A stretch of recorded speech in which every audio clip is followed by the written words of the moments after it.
The ISO 9001 standard is changing. ISO 9001 2026 isn't about having a quality management system. It's about those who are living it, and it's going to expose those who don't. My name is Colby Hoyt with Hoyt Quality Consulting. In this video, we're going to discuss what these changes are at a high level.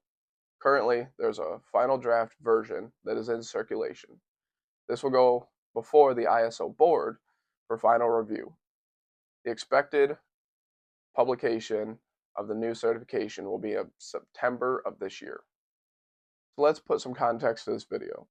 This is going to cover the ISO 9001 DIS, which is a draft international standard. This is a final version of the 2026 revision that goes before the ISO board for review and approval before it becomes standard and expectation. So this isn't a complete rewrite.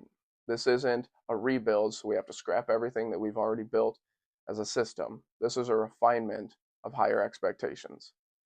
It's been 10 years since the last version, and since then we've had the COVID era of geopolitical aspects. Technology has advanced significantly.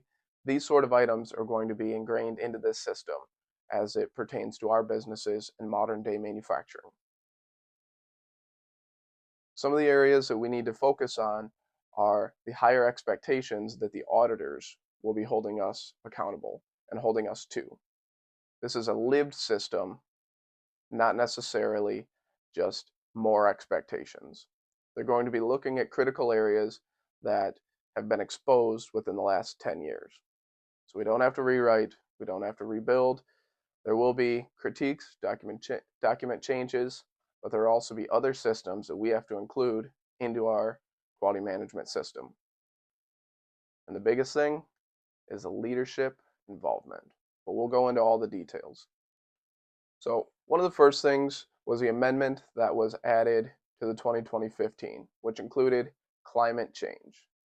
So this amendment has now been added to the new revision, as most do, but the important thing to note that we have to acknowledge whether climate change is an influence or an impact, and not just to us, day-to-day individuals, but to all inclusive stakeholders. This could be customers, this could be vendors, this could be shareholders, this could be anyone that we have deemed a stakeholder within our current quality management system. So one of the things that this pertains to could be sourcing from different ends of the world, such as, let's say, here in the US, down in the Gulf Coast where hurricanes are relevant, or maybe we're out west where earthquakes and typhoons or wildfires impact us. Let's just say freezing within Dallas or Arizona, and that's where your vendors are. So now we have the statewide shutdown that prevents us from being able to get the goods that we've ordered on time. So another aspect that will be changing is clauses 5 and 7, but this specifically is leadership. This becomes very explicit in the terms of not a quality management system, but a quality management culture. And I've spoke on this for many years. A system can be driven by one person, but a culture takes the community of employees and all stakeholders, especially led by top management. But the other aspect is ethical behavior. Where this comes into play is making sure that we are sourcing items respectfully and ethically across the globe, that we create this culture of camaraderie within our organizations and our teams, and that it is led with respect and authoritative manner. So on top of adding responsibility and authority, we need to make sure that they are respectful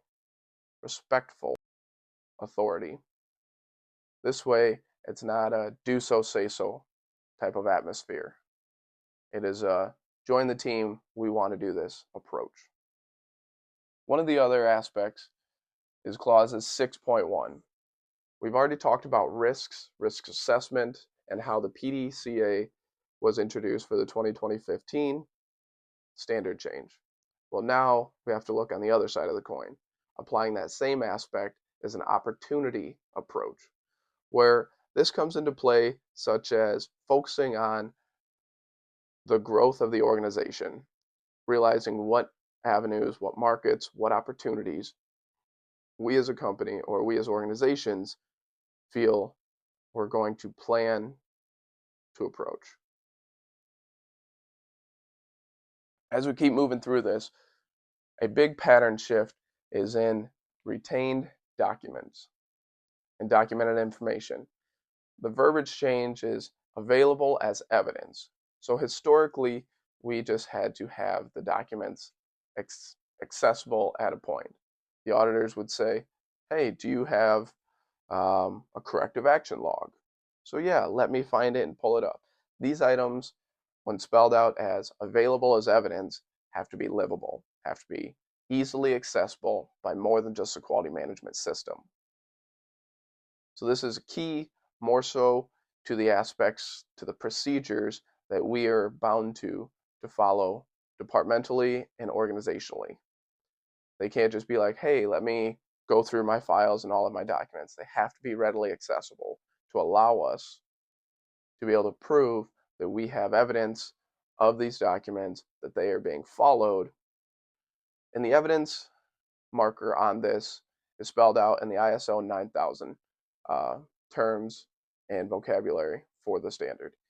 So as evidence means believable, livable, usable information, not just a printed typed document or a digital document that has collected dust, is five folders deep, that nobody knows where, with the wrong title and the wrong revision. This is going to be another aspect of document control that has to be improved on, refined, but again, accessible. So those were the key points. Now let's talk about the areas that the auditors are planning to dig into. This is going to be your internal audits, your management reviews, your supplier vendor management, as well as change control. And this is where the transition from 2015 to 2026 is either going to be clean or challenging, based on how fluid your systems are and how well you actually live them. So the first thing the auditors are going to dig into is the internal audits, because in the 2026 draft version, it's explicitly stated that each internal audit has to have a defined objective. They can't just be a checklist and a schedule of when they're going to be performed. Where this comes into practicality is we can't just audit to ensure that the department and the employees are compliant and following the procedures. We have to ask the real questions, are what is the process outcome? Is it meeting the objectives of the procedure? And what's the impact to the business?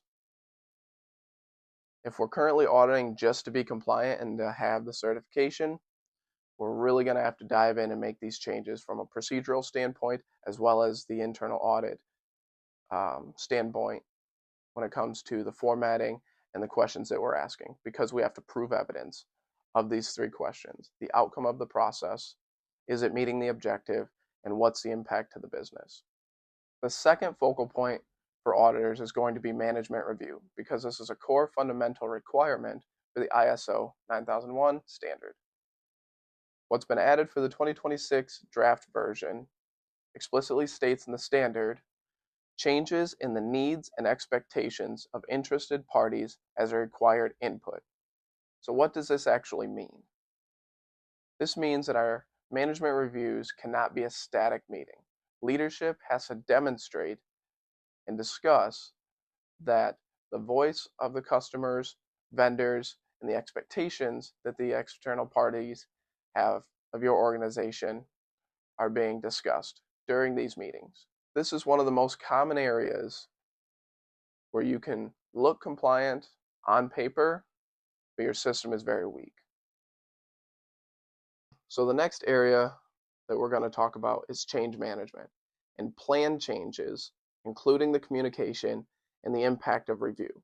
So where this plays into our day-to-day, it's not just acceptable to say, yeah, we made the plan to change X, Y, or Z.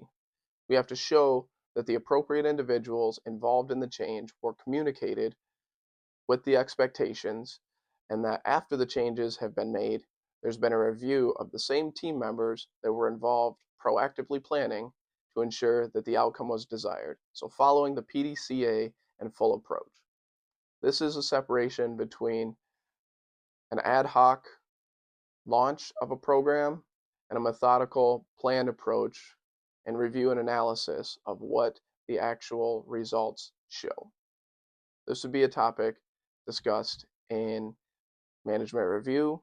This would be project launches, specifically owned by your new product development or project managers. The next area that auditors are going to look at is supplier controls. And as it's wrote, this is broader interaction expectations.